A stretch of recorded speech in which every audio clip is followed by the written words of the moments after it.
Hi, this is Privateer Station, and today we bring you a special interview by Andrei Illarionov, a Russian economist and a former senior policy advisor to Vladimir Putin in the early 2000s, who since 2021 is a senior fellow at the non-government organization Center for Security Policy based out of Washington, D.C. in the United States. He's talking about his favorite topic, the economy of war, what is done, what is not being done to help Ukraine. His presentation, as always, is very intense and captivating, posing a lot of questions to the listeners. Our special thanks go to our members. This is you who help us continue producing these videos and translating these materials. Today, thanks go to Olga Lewis and Daniel Smith. Thank you, guys. And with this, take a listen. Enjoy. Hello, this is Ukraine Life with Lyudmila Nemirya. We're continuing our streams. Sponsor of our today channel is Trademark Hetman. We're glad to have Andrei Illarionov attending our channel today, our stream today. Very glad to have you. Likewise, Lyudmila. All right, so let's start. Recently, we have been doing measurements where we are, just taking stock where we are in this war, and I want to continue this conversation. 2 years of big war and 10 years of war of Russia against Ukraine.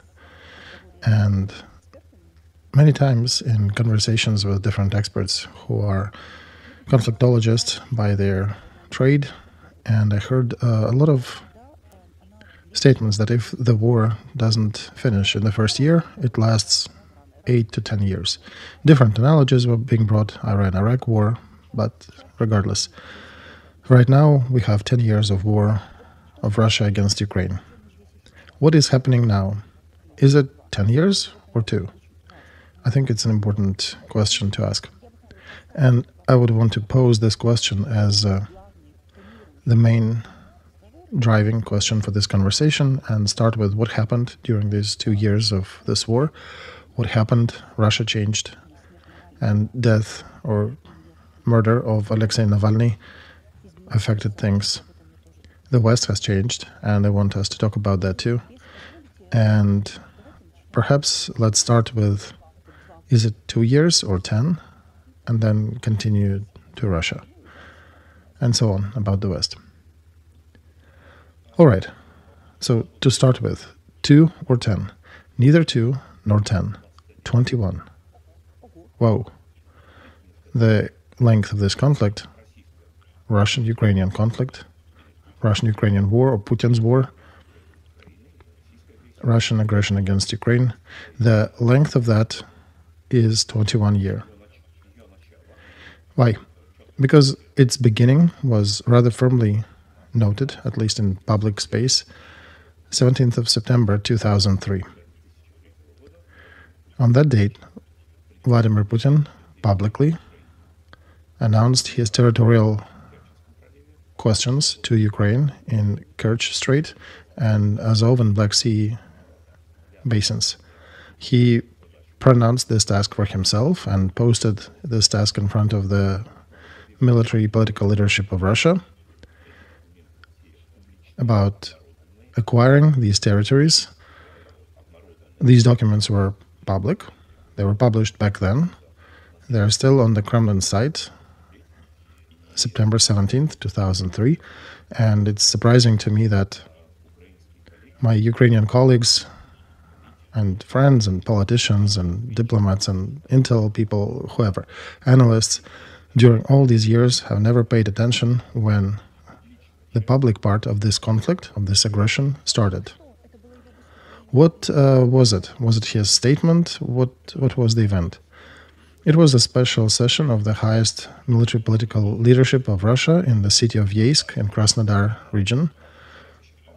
There is an air base there, a branch of academy, of Gagarin Academy in that area. It is the rather remarkable location. It is the second. It's a place of the birthplace of a second aviation detachments in Russia. The first one was near St. Petersburg. The second is in Yeisk. There's a big training school there for over 100 years. It's there. It was created in the Tsar Empire, even before the First World War, a place with big traditions. And Putin selected this place on purpose. So not in Moscow, not in Sochi, but in Yeisk, in that place that, as they call,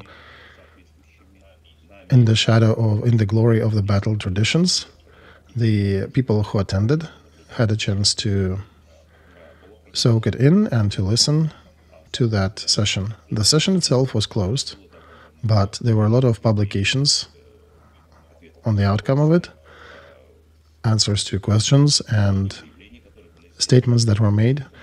All that is in open space. It's all published. And before conducting this event on the 17th of September in Yeisk, Putin took a boat trip alongside the Black Sea coast and Caucasus and Azov Sea.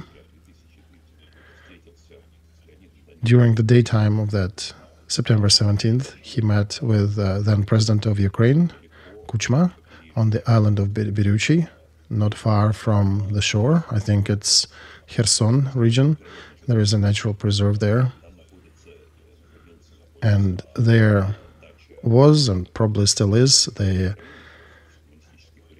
country house of the resort of the Communist Party leaders of Soviet Union, and there are facilities for receptions in that place. So that's where the negotiations happened between Kuchma and Putin, and probably they were dedicated to the matters that were published later. Putin, I suspect, was trying to get some feedback from the president of Ukraine. What would happen if Putin will start his aggressive motions? The meeting was not successful and not friendly for both parts. The pictures that remain from this meeting, they tell rather grim faces of both negotiators. And after this meeting, Putin flew to Yeisk to conduct this event, this session. I'll say once again, during this session and after it, publicly, for journalists and for Russian journalists, international journalists, for Ukraine, he made public statements that there is a territorial conflict between Russia and Ukraine. And Leonid Danilovich told me later how this meeting went and what happened after. If you remember, or you can look it up in the historic documents, after a meeting in Yeisk, Putin flew to Bilbek, airport Bilbek near Sebastopol, and then there was a meeting. There was a rather fashionable project, Euro Economic Forum, actually not Euro, Russia, Ukraine, Kazakhstan, and I think Belarus. That was announced that it was a new economic space. After that, everybody departed.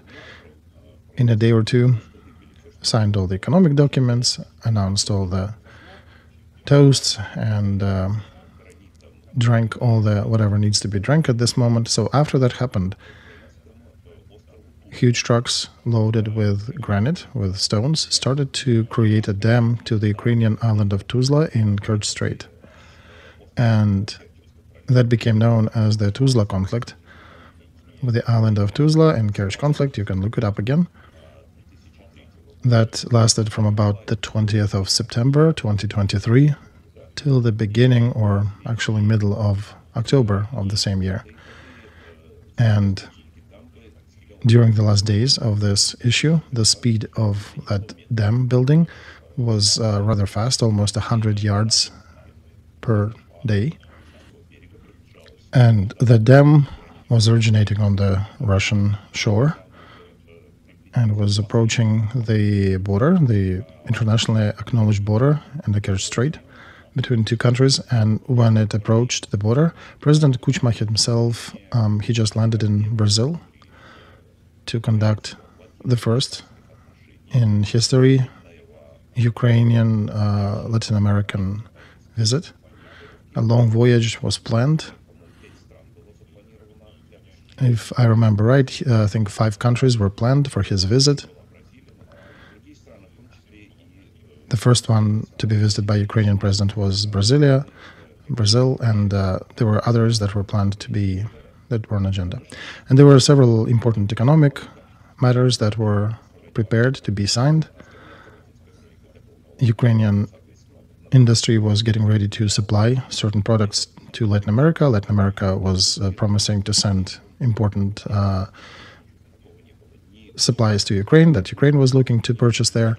This was a very important visit. Nothing happened before that visit, and there was nothing like that in the world history between Ukraine and Latin America, and nothing after.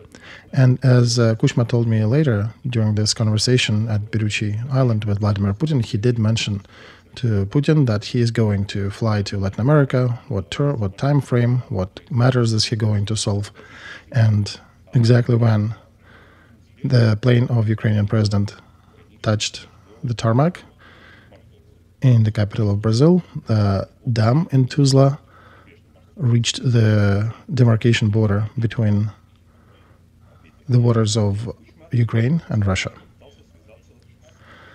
At that moment, Kuchma tried to, as he told me, tried to reach by phone President of Russia. The phone was not working. It was not working neither then, nor in an hour, nor in 2 hours. Nobody was picking up the phone.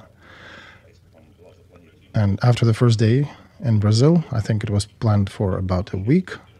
Of course, a long flight to the other part of the world. Of course, it's implied that it's not a short one-day visit. It's a long trip.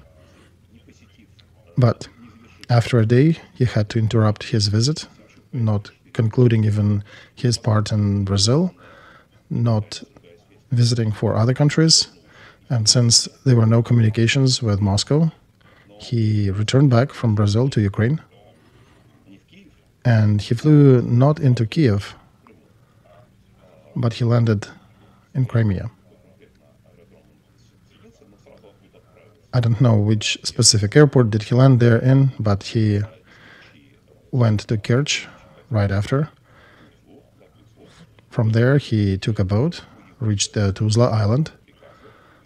At that time, by his orders, they were already creating some barbed wire lines.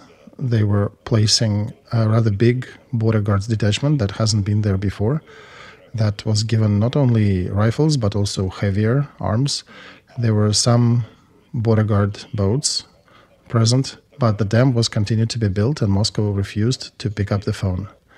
That's when the Ukrainian president gave an order: if the dam will cross the demarcation line, the naval border between two countries, open fire.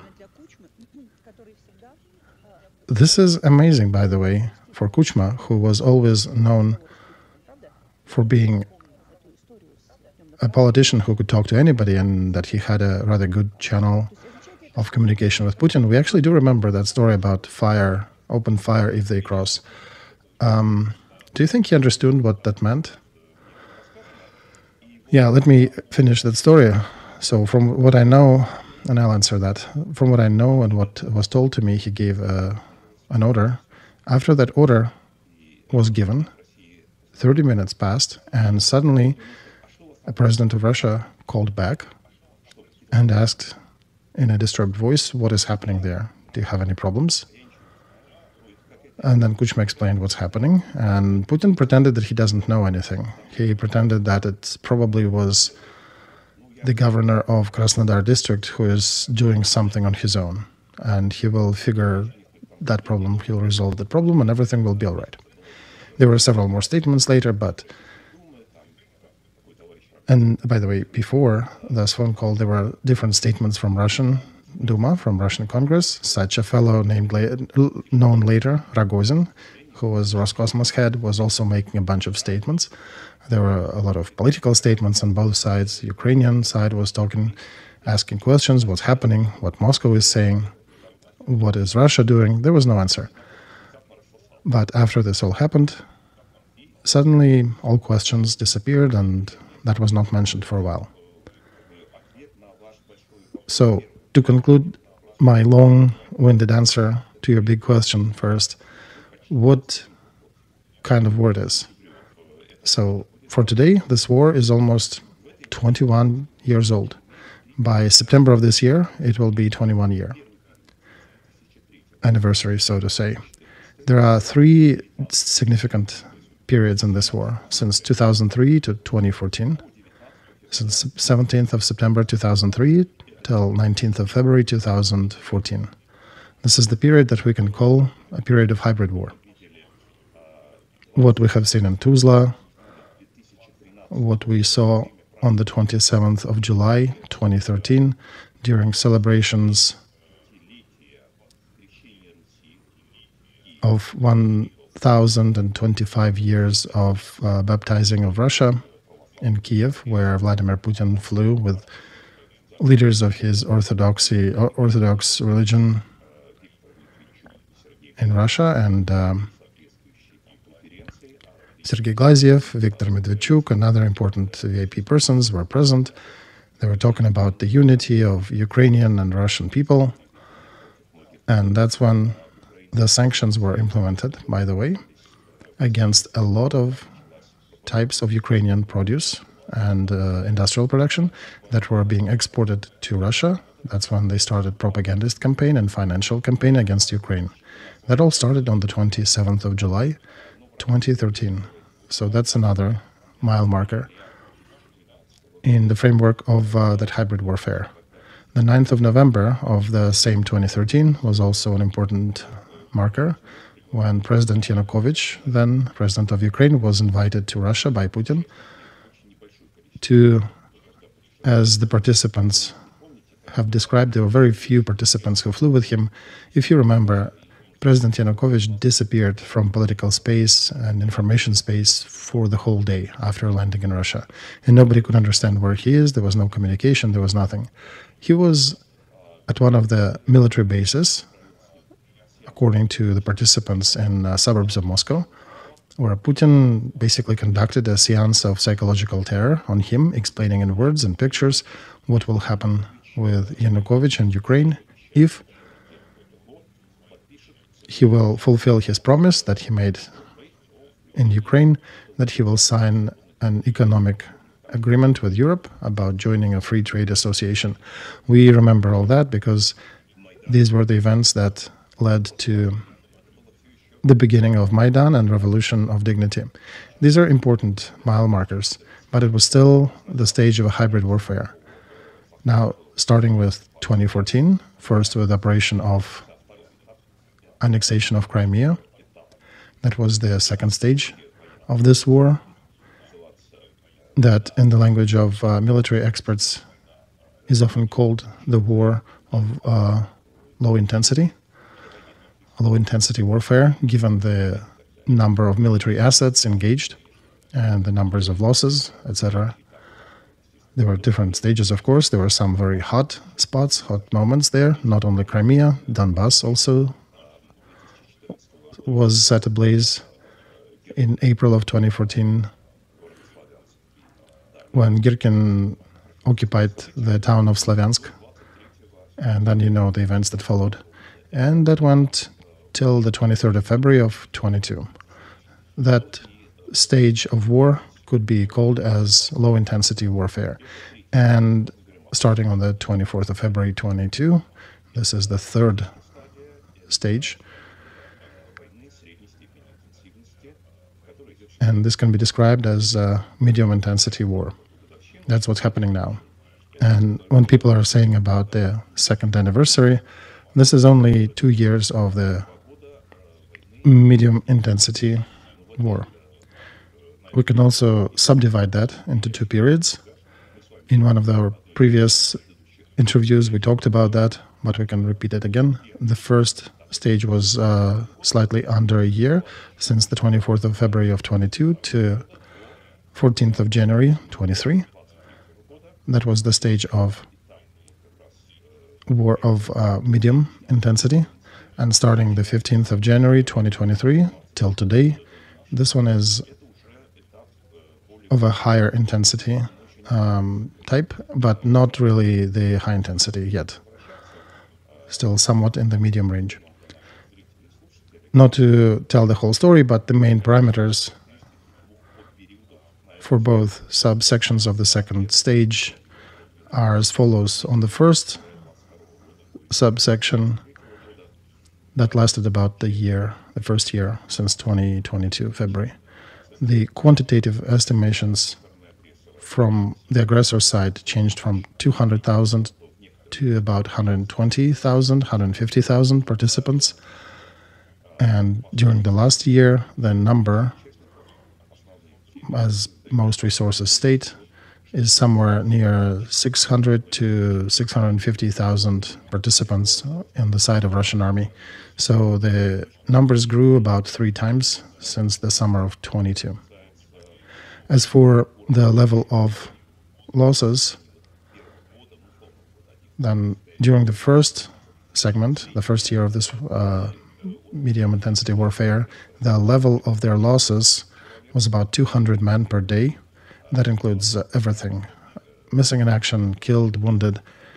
And now these parameters already reaching, on average, and average a month, they're losing about 800 to the last 2 months, 1,000 troops per day. So the intensity has grown 4 to 5 times.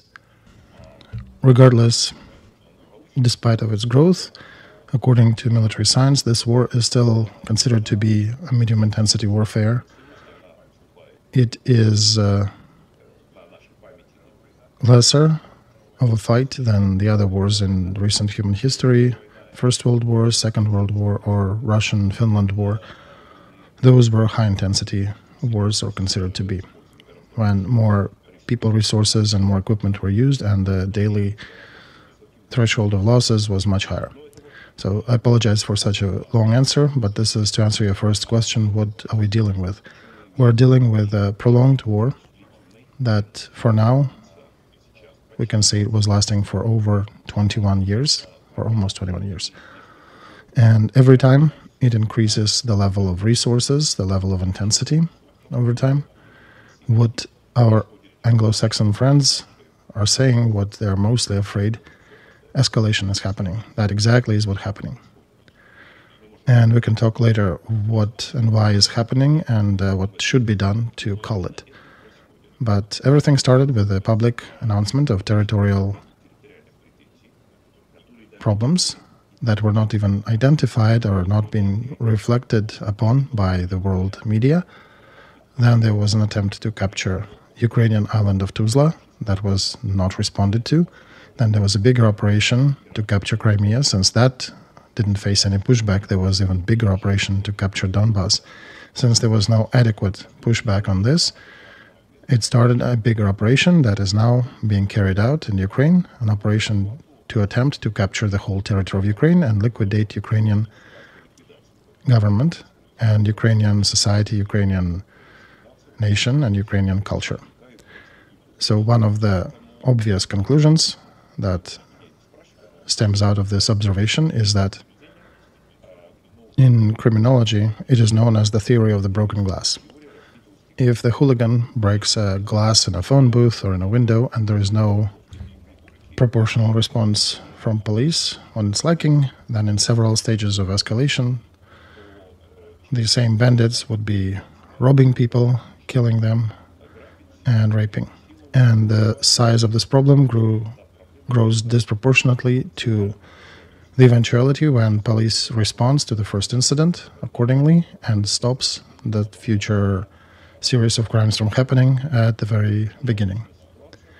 Same situation unfolded on numerous occasions in world history. We saw that in the 1930s in Europe, when small aggressions that were not addressed properly grew into the World War. Very likewise, events are happening or not happening between Ukraine and Russia. The lack of an answer or absence of it or an inadequate answer lead to escalation. That the scale of war, the scale of problem, and the scale of violence and the numbers of victims and consequences of that violence, not only for Ukraine but for Europe and for the whole world, they are growing. Andrei Nikolaevich, let's then push from what you just outlined And you reminded us a good example from recent history when Russia's actions were not read properly.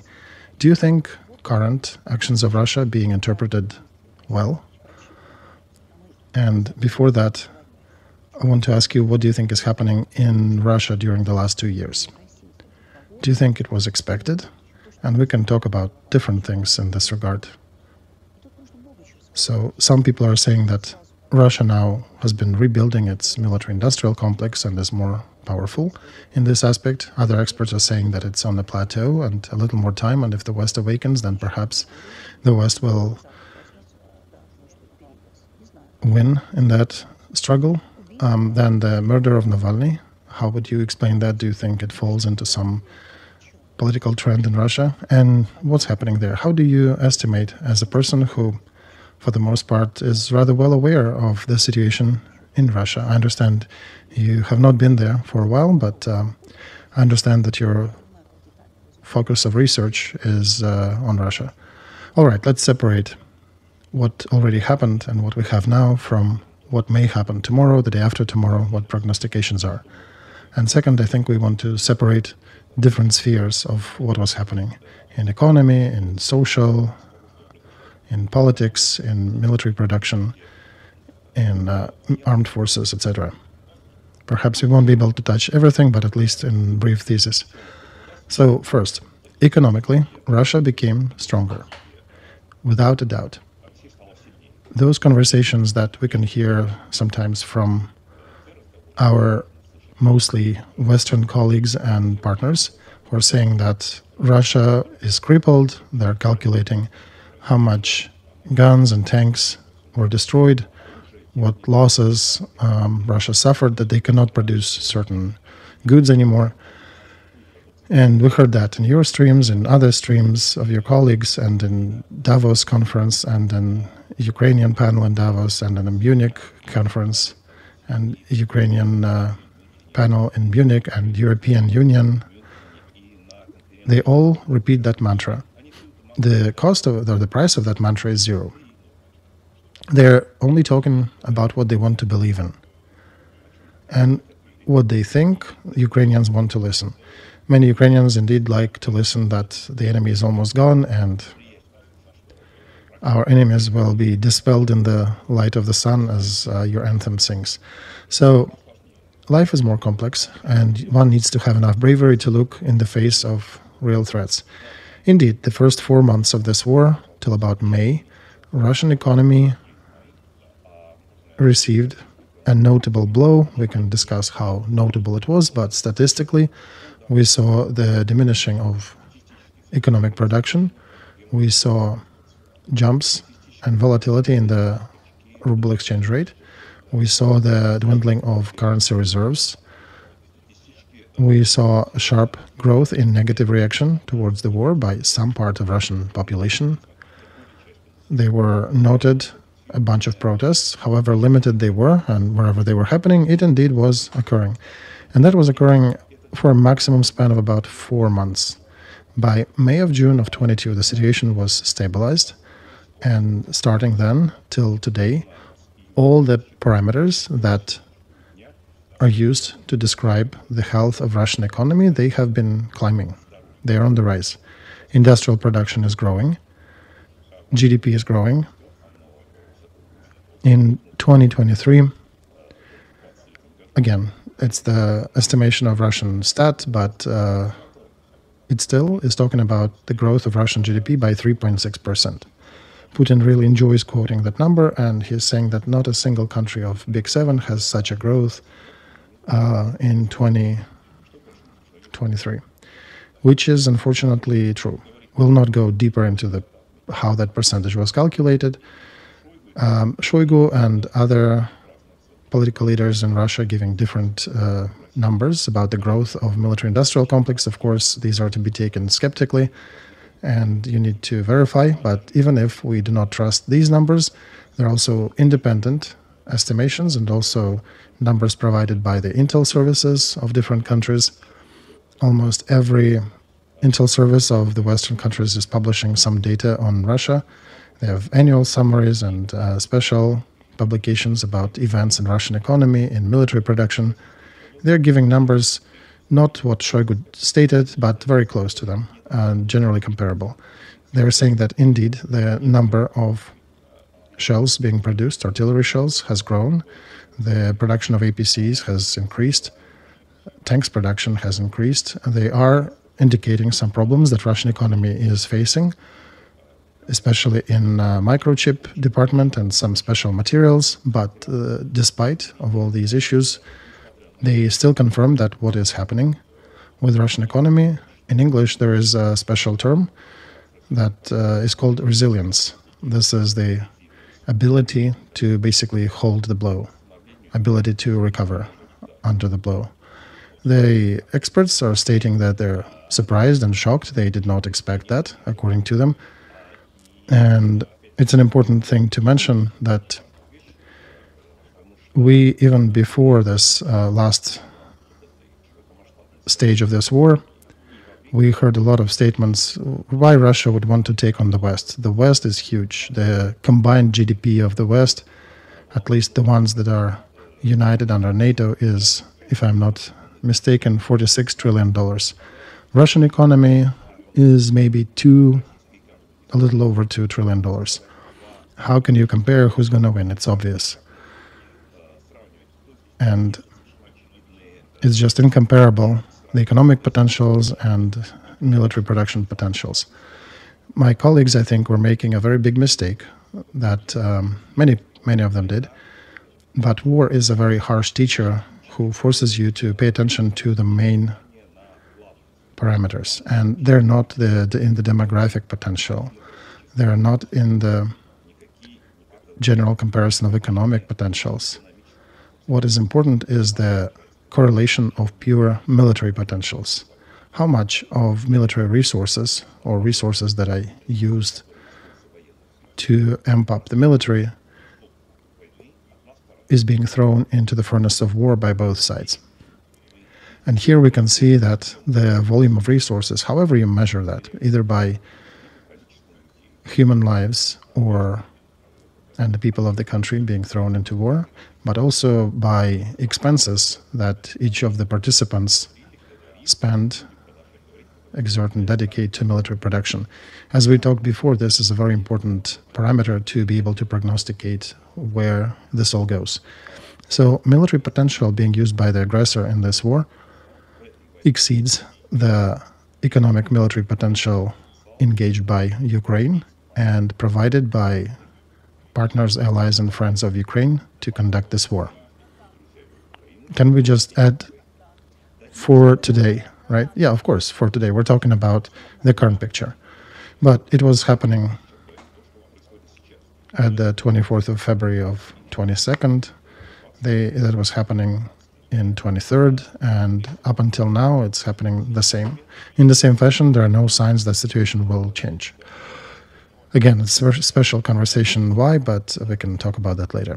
So you also asked what is the situation with Russia. Russia, as the result of what was happening, is increasing its military production, is increasing its military capability, is slowly growing the numbers of their armed forces. Do you remember how in spring of 22, in a lot of streams, even some of your guests here, we're talking about Russia that is running out of steam, that they're gathering the last recruits that they can, they're throwing troops from the Far East, from Karabakh, and they're out of resources. They're out of military detachments.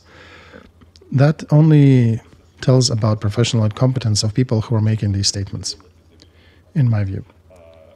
Russian armed forces that were participating in this war, they have grown from about 200,000 in February of 22 to about 650,000 participating in this war now.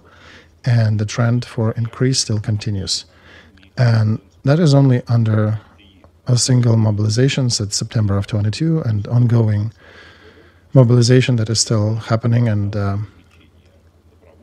however you call them, the contractors who signed the contracts to fight in this war that is still happening. Big question, what will happen in Russia after the 17th of March, after so-called elections of Putin?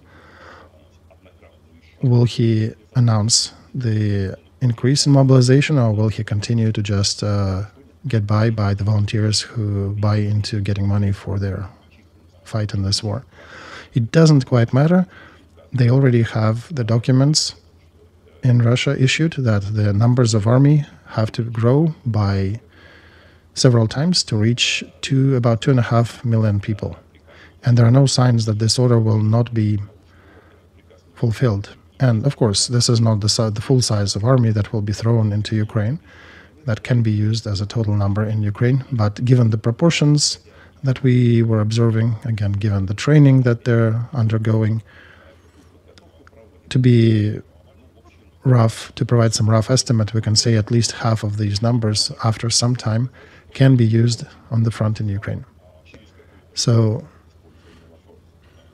and I'll say once again, if we are talking about political component of that regime, the regime became way more terroristic and harsh compared to what it was before the February of 22. Repressions now are not being used targetedly, they're used blanketly. According to some data coming out of Russia, there are hundreds of thousands of people who were punished in different ways for likes on social media, for their words, for showing on some events. Right now, repressions are targeting those people who are bringing flowers to different places, different monuments that are used as the Navalny monuments ad hoc. And those people who left their signatures to support Nadezhdin, all those names of his supporters were given to FSB, to special services. And people who have signed for that are now getting their conscription writs to be mobilized into defense forces and to be sent on the front where their destiny is awaiting for them.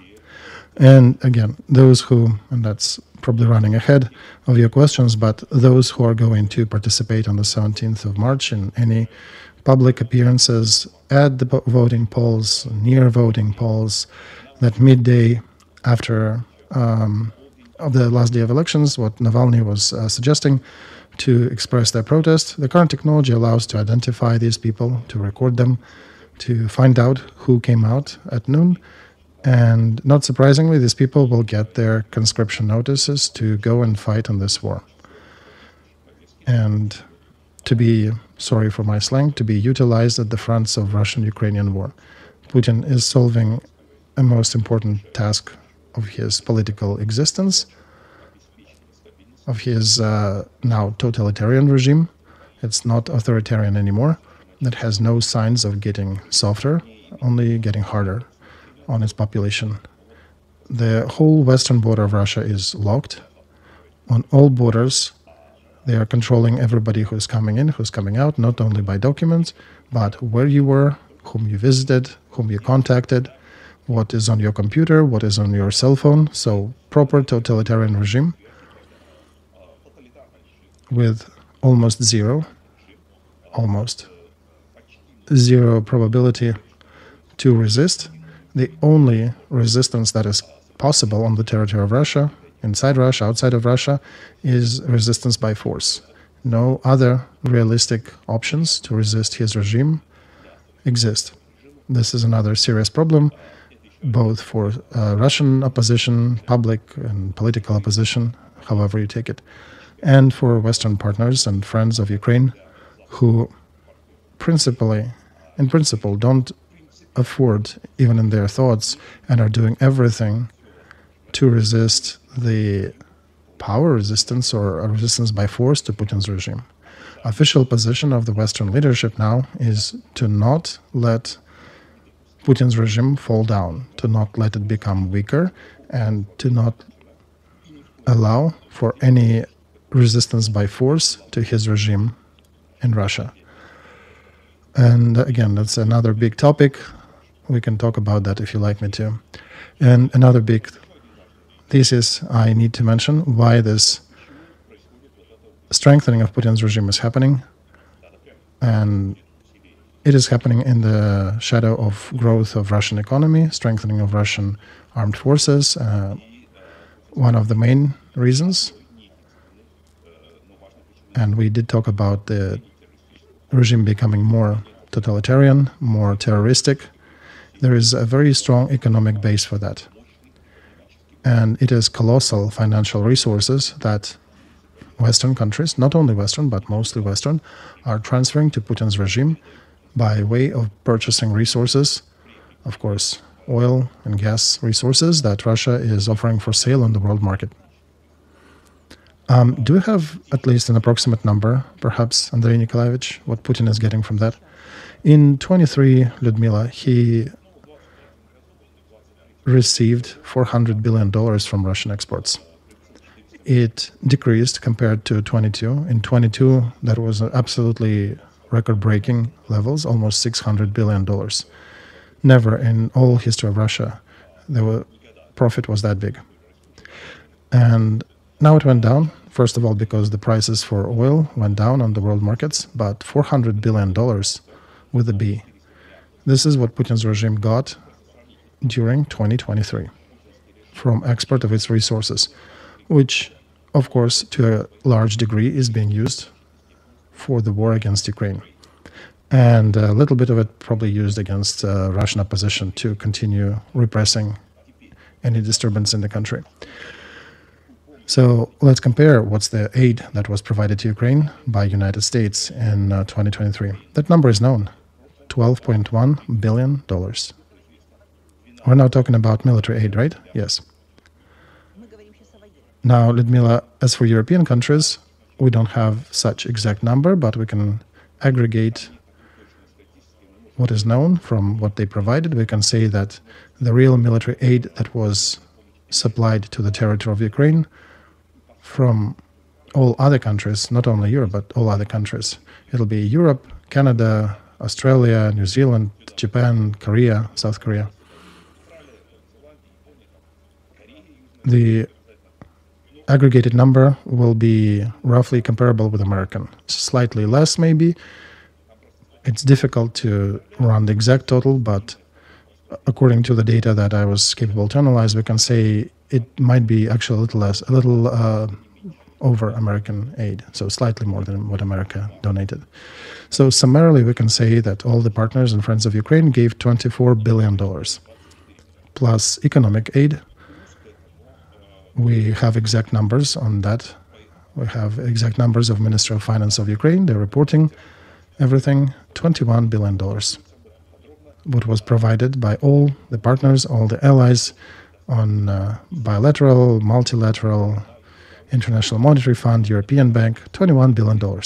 So you put two numbers together, you get $45 billion.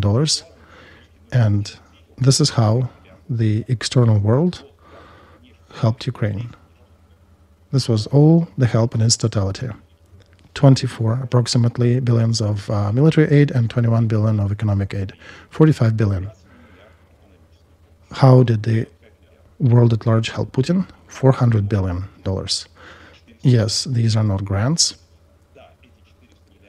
They are not credits. But they are payments for the resources that Russia offered for sale on the global market. And these resources were paid in currencies. Convertible currencies, less convertible currencies, but still, these are resources, and these are the resources that need to be compared. So we can go to one of the most important questions about the future, about tomorrow, the day after tomorrow, and we can ask this question to ourselves. A small clarification before we go talk about the future. And the question to you as a known economist, the fact that Russia expanded its industrial production by adding military production, does it matter for economy?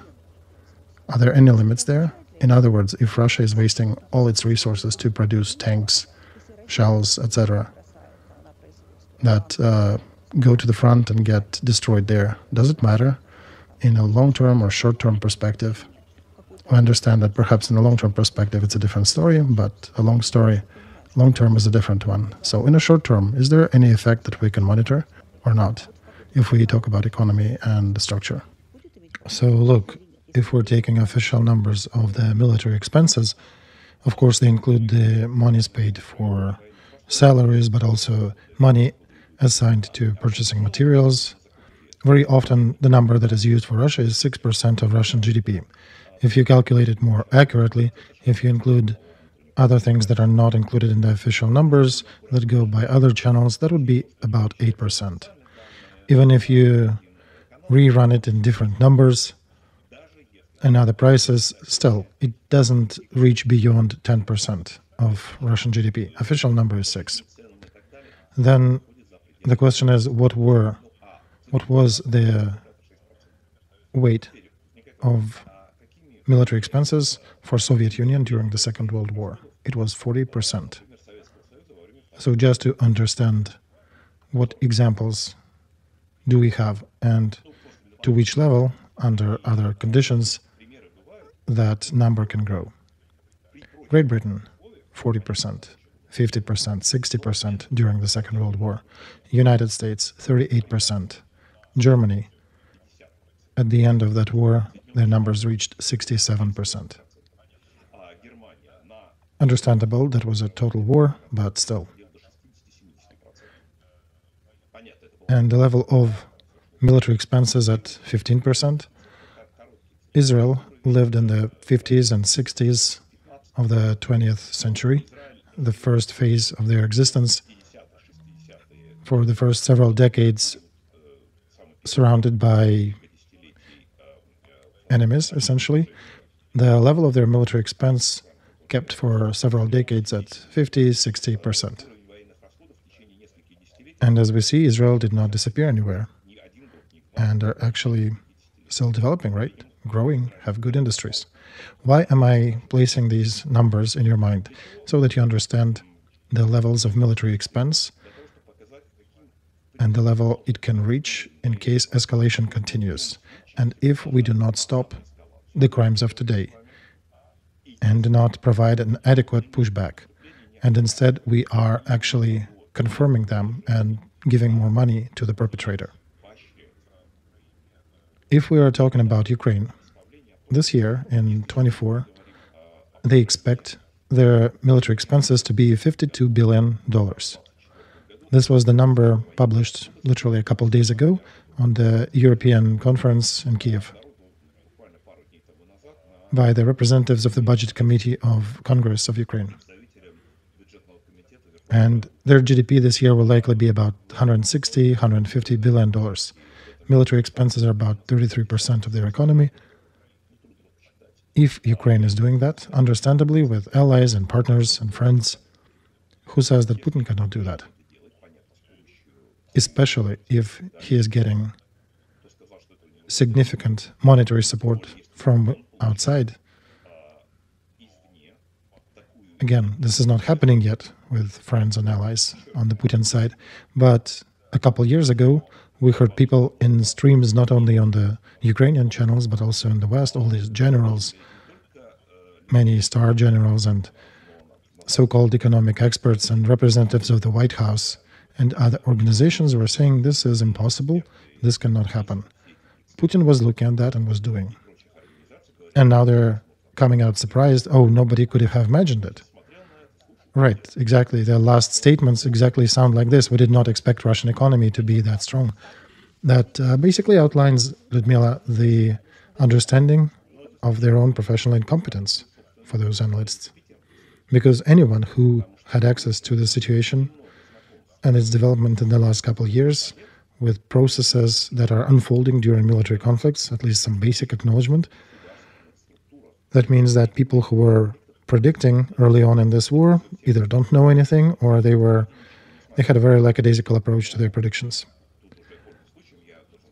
So even in Ukraine, there is a significant part of population that likes listening to fairy tales, but not to reality.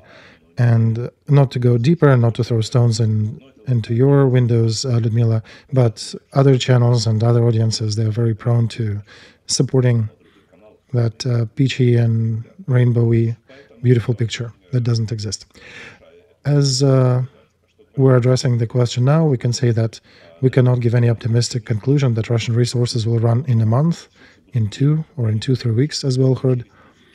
For now, all these vectors are still indicating an upward trend, and it only tells us about the increase of escalation that likely will be resulted not only in the military production, but also in the escalations on the field.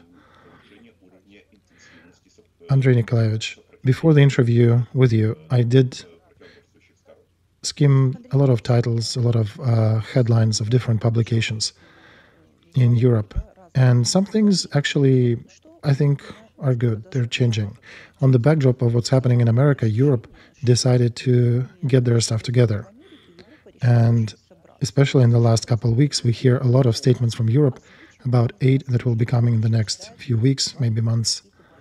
And even at the conference in Paris, they discussed not only helping Ukraine, but Macron even brought up the matter of probably sending troops of the Western countries, of NATO countries, into Ukraine. But the parties present have not reached agreement, according to Macron. And understandably, that was expected, that they will not reach agreement. It's a big matter, a big question. But the fact that they're discussing it, this is very peculiar, very interesting. And then we also can see that in Europe, by the leaders of European countries, there are a lot of attempts to start looking for different military equipment, especially long-range reaching systems. Sikorsky from the Atlantic Council also appealed to America to provide more military systems to Ukraine, more arms to Ukraine. And these are just me sampling some of the publications. Looking at that, I am under impression that European leaders start to play a bigger role and understand their role in this war to be much bigger than they initially thought of. And even bringing the possibility of bringing European troops to Ukrainian war theater, people are saying it's just conversations, just talk, but, Patriot systems were also just talk back in the day. So, Andrei Nikolaevich, do you think we can rely on Europe? Do you think they're becoming a stronger partner? And what is happening in the United States? Lyudmila, you have touched upon several very important topics here, and I have several points I want to make in regards to all of them. And you can guide me whether you want to go deeper or the top level is enough.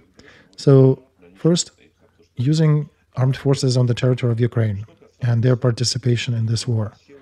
Not volunteers, not individuals, not contractors, but actual troops of other countries. European countries, non-European countries, NATO countries, and others. Exactly that. If you remember, I mentioned, I was saying from the first day of this war that Ukraine will not be able to win this war alone. Not only in terms of getting additional material supplies, but also in regards to using different resources on the field. Ukraine will not be able to win it alone. So in this war, in my opinion, armed forces of other countries should be participating. So all the statements that were made during the last couple of years, and some of them are still being made by Ukrainian officials, especially the ones that are saying we'll do it on our own, we can carry on, we'll succeed. This is a signature for me of incompetence. I think these people are incompetent and they're lacking responsibility. They're not taking full responsibility for their own country and their own citizens.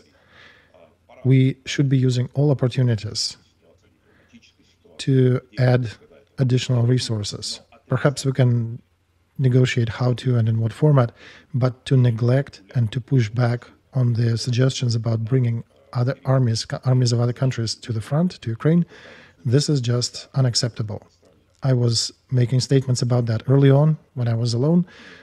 Now I can say that on the Munich conference on the 19th of February of 2022, 5 days before the Russian invasion into Ukraine, on all sessions where I was present with all Ukrainian and Western colleagues and participants, I was bringing up this topic. I was saying that the most important thing for us to preclude Russian invasion, and we remember those days before that happened, remember what was happening on air and what was happening off air. I was saying that in order to stop a threat of Putin's invasion into Ukraine, you need to immediately place regular troops of United States in Ukraine. I even gave certain locations where they have to be placed. These brigades needed to be there. This is not a guarantee, but this would increase the chance of this war not happening. That large-scale invasion would not have happened. Not a single one, not only from the Western opponents, colleagues that I was talking to, but also Ukrainian colleagues and people present on this summit, none of them supported this suggestion. And I was bringing at that moment organization called JEF. We, I think, touched about that in a previous stream with you. It's called Joint Expeditionary Force. This is the organization that includes 10 countries. 8 of them are members of NATO. 2 are not members of NATO, but this organization informally is led by United Kingdom as an organization of North European countries that was created a while ago, and by its status, it doesn't have NATO as its umbrella, so it can act independently of NATO. So that means they don't need any coordination with NATO authorities. Exactly so. This organization includes countries that are members of NATO and countries that are not members of NATO. One of those non-members already became, so Finland is now a member of NATO. Switzerland will become in the near future. So overall, that structure doesn't need a yay from NATO. So making decision in the framework of this organization, including sending regular troops to the front, can be done without any NATO participation. So once again, I'll say that these matters were discussed back then. Nobody took them seriously at the moment, and we know the results. But sooner or later, we will have to return to that. And we need to make certain conclusions, both Ukrainian civil society and Ukrainian leadership. And of course, by no means, I think it's almost criminal to resist these operations, these possibilities. Because once again, in my view, without this participation, Ukraine will not be able to achieve a breakthrough in this war, not even talking about victory. Second part of this question, why Europe is so concerned. Why have they started to discuss these questions? Why are they discussing matters of military expenses, military production, forming the single defense strategy, forming single intel strategy? That indeed happened in the last few weeks. Do you know why? We know the answer. The author of that push in European politics in regards to Ukraine and in regards to its own military production, defense of Europe, is one person.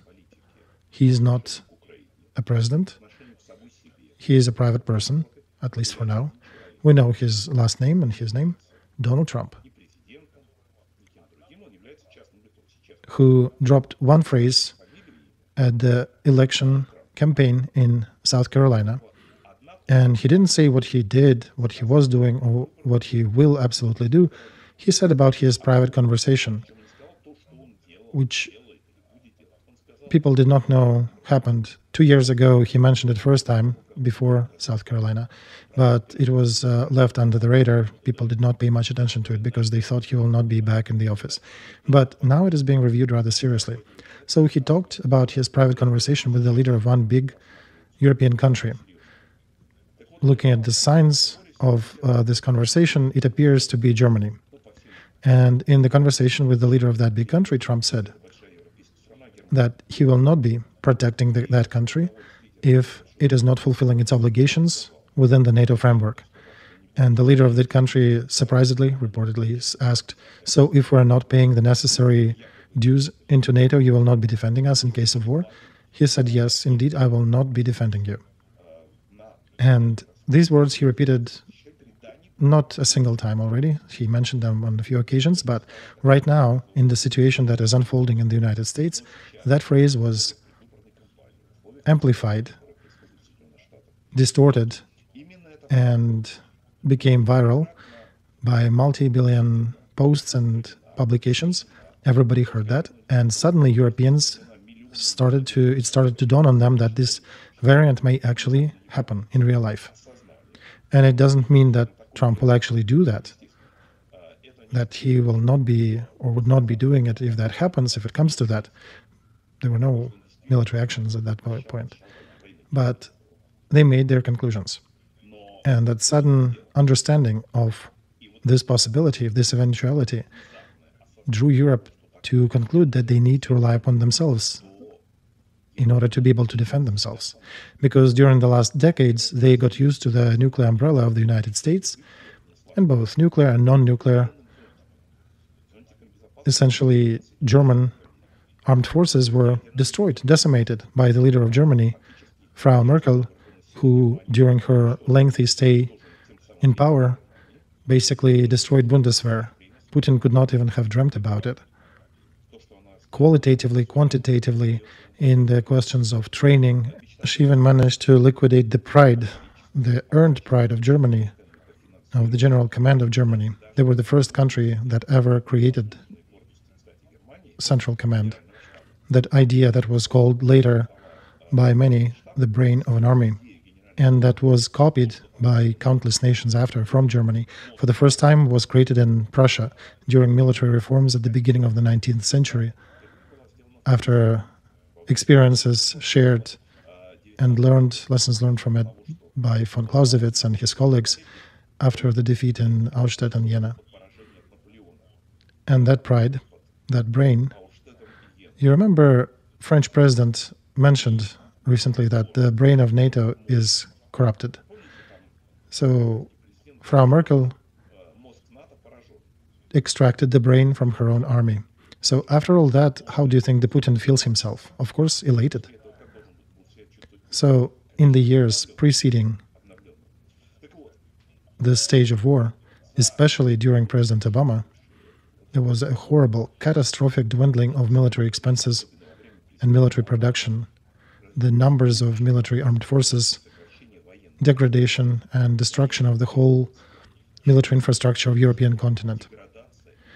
A while ago, we discussed with you and with other colleagues, and many people were saying that Baltic countries by themselves will not be able to defend their own in case an aggressor from the east comes after them. But if you look at the real situation of armed forces in Europe, Europe is not capable to defend itself either, because these military institutes were dismantled.